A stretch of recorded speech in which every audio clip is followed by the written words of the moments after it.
you're new to our channel, I'm Scott Dickerson.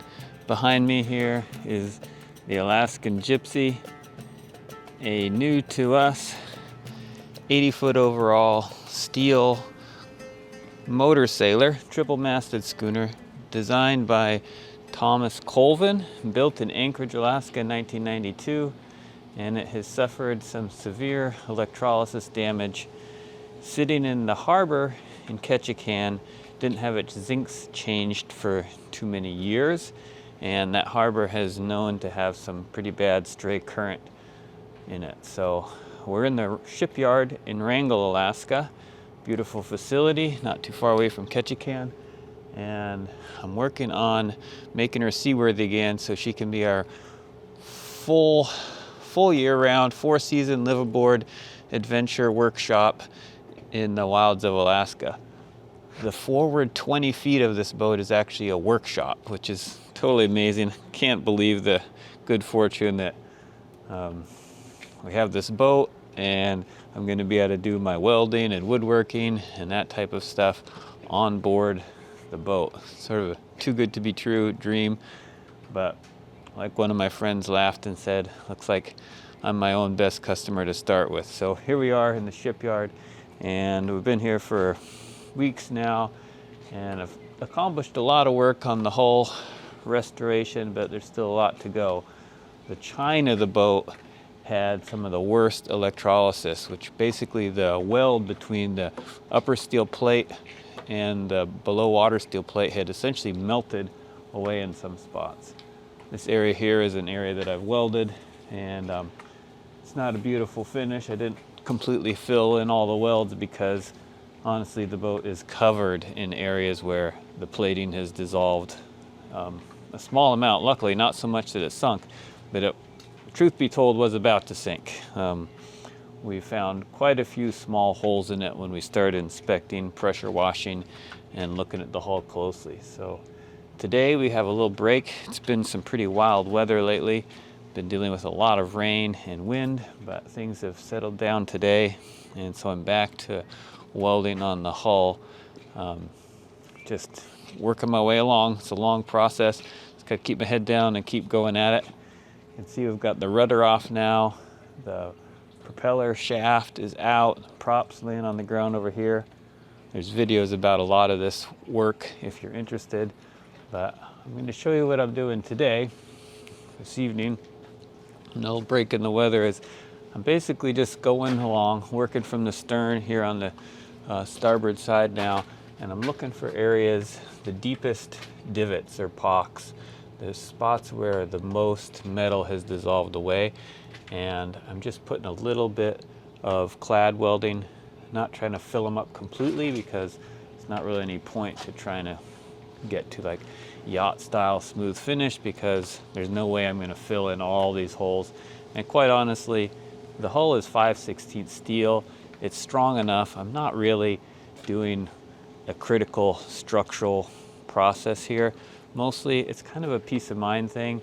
My plan now, which I've been through quite a few different plans, but my current plan is to weld the deepest divots in.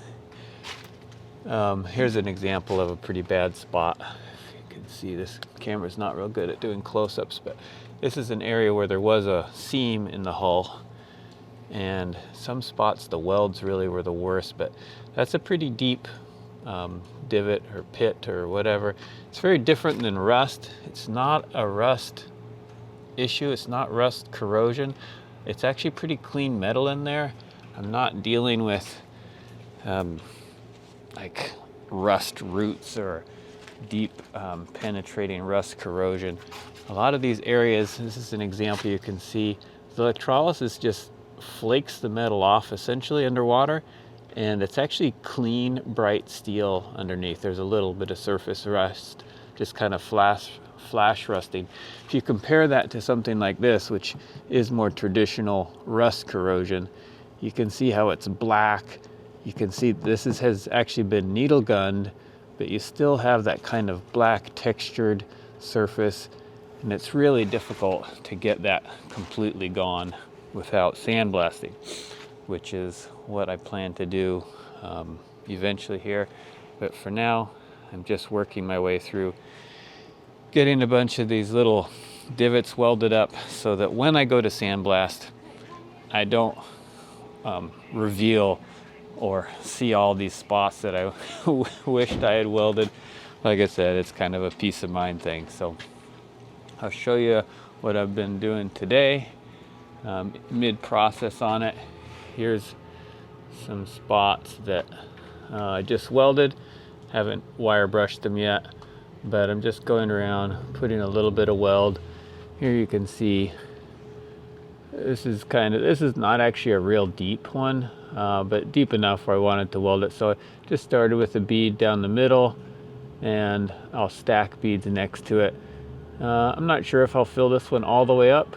I don't think it's structurally very critical at all, but just don't like leaving those really thin spots. So you can see it's a bit of a minefield. These are all spots. Everywhere you see these smoky black stains, those are all spots that I've just been welding before I stopped to do this video. Down here I've got a few more spots. I'll definitely put some weld in that one. There's a deep one. It's very small but pretty deep. And this is a whole patch of corroded away steel, but it's not very deep, any of it. None of those spots are real concerning to me. I'm more looking for ones like that. Sometimes it seems like the smaller ones are the deeper ones. But probably what I'm expecting to do now, though I've been around and around with quite a few options, is I think I'll sandblast the hull below the waterline and then get a really good well-adhered, well-applied coat of primer, an epoxy primer on there. And then I'll probably do some type of a fairing.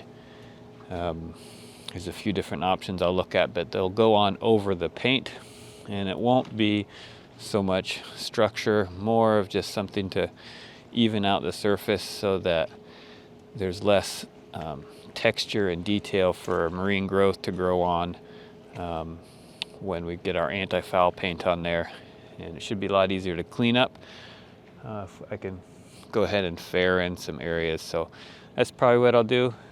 Like I said, I've been through quite a few different ideas of how to tackle this project. Been getting a lot of good information from commenters on YouTube, as well as tradesmen here in the Wrangell Shipyard.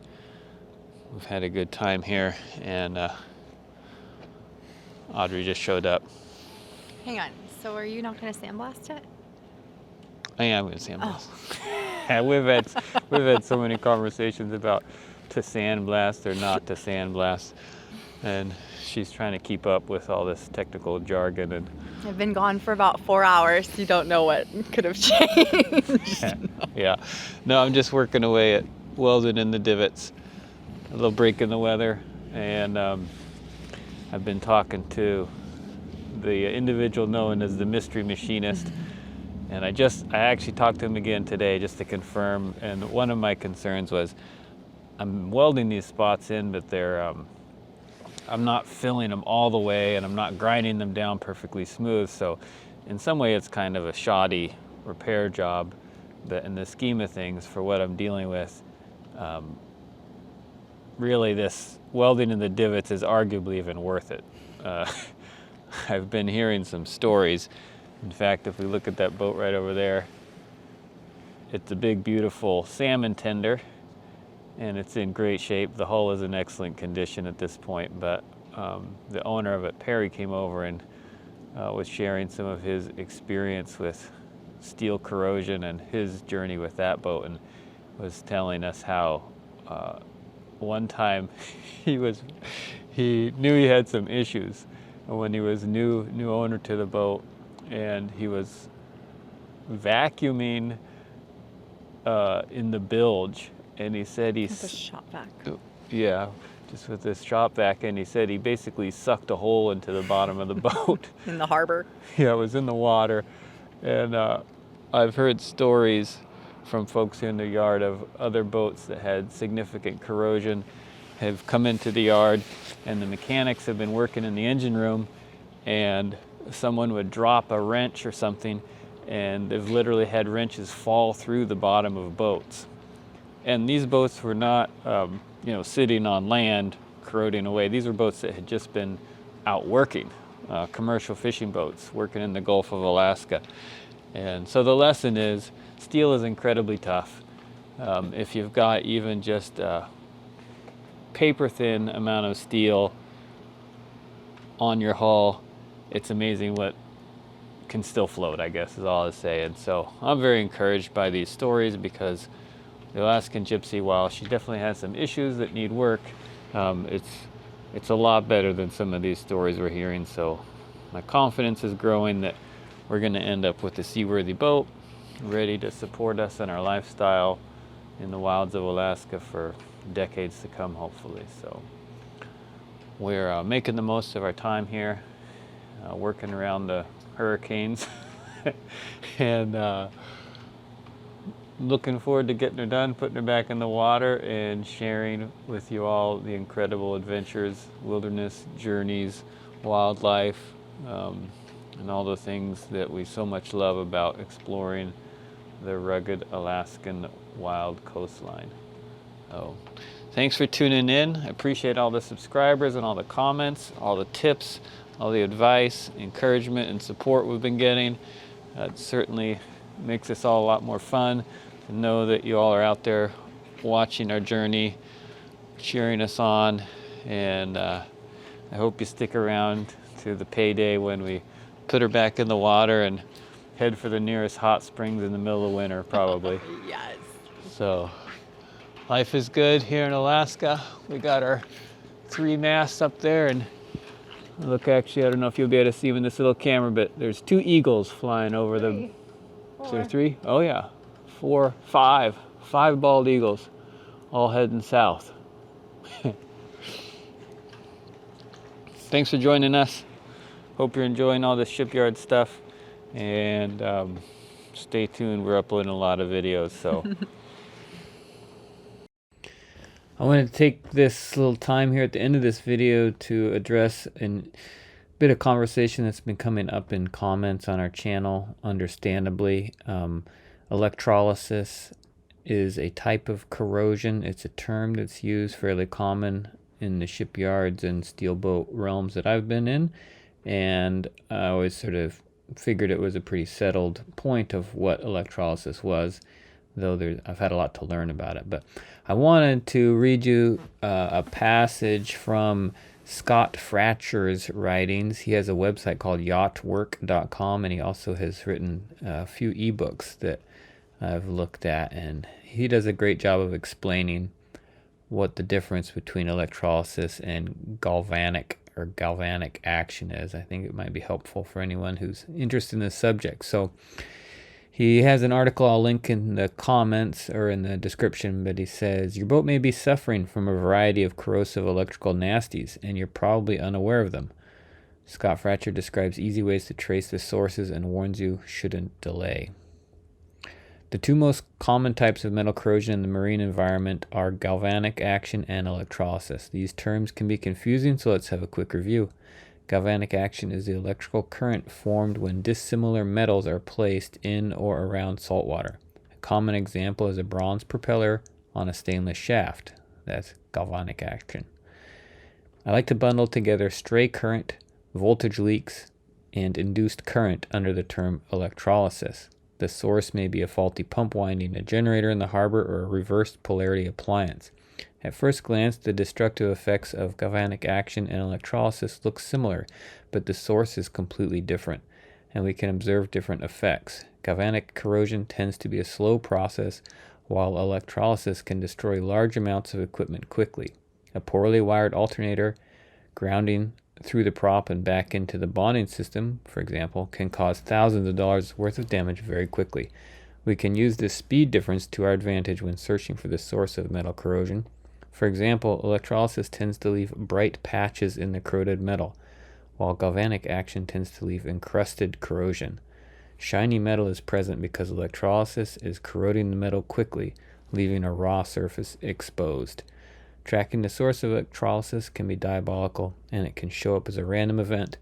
Maybe there is a voltage leak in one appliance or only at one marina, and the effects may only be noticed during the annual haul out, so locating the source is even more challenging.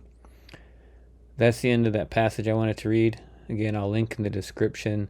Scott does a great job explaining how to find sources of electrolysis and deal with it. And if you have a steel boat, I highly recommend his books and information.